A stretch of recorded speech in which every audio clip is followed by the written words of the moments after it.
HCS एक technical बुनियाद, पूरी कहानी नहीं। Human credit score HCS interlink operating mechanism के मुख्य स्तंभों में से एक है। AI ग्राफ न्यूरल नेटवर्क द्वारा संचालित HCS को नेटवर्क के भीतर प्रत्येक ह्यूमन नोड के भरोसेमंद होने के स्तर और वेरिफिकेशन क्षमता का आकलन करने के लिए व्यवहार डेटा का विश्लेषण करने के लिए डिजाइन किया गया है। ग्राफाधारित मॉडल का लाभ उठाकर सिस्टम अलग अलग कार्यों का मूल्यांकन नहीं करता है, बल्कि इसके बजाय ह्यूमन नेटवर्क में प्रत्येक उपयोगकर्ता की बातचीत, भागीदारी और कनेक्शन की पूरी यात्रा की जांच करता है। यह दृष्टिकोण इंटरलिंक को निष्पक्षता, पारदर्शिता और गलत या कम गुणवत्ता वाली भागीदारी के खिलाफ लचीलापन बनाए रखने में मदद करता है।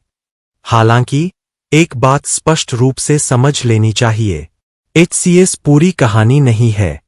HCS एक तकनीकी बुनियाद के रूप में कार्य करता है, जो सिस्टम को निष्पक्ष रूप से संचालित करने के लिए एक सामान्य और वस्तुनिष्ठ ढांचा प्रदान करता है।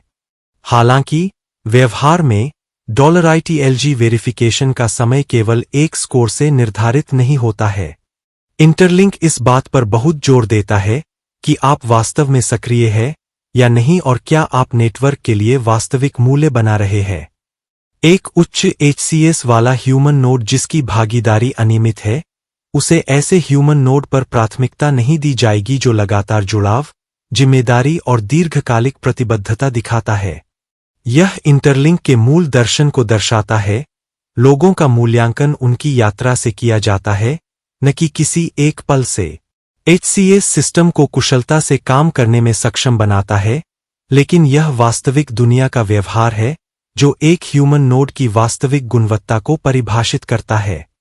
लगातार माइनिंग, नियमों का पालन, समूह भागीदारी और निरंतर उपस्थिति वे संकेत हैं जिन्हें सिस्टम लगातार पहचानता है और पुरस्कृत करता है।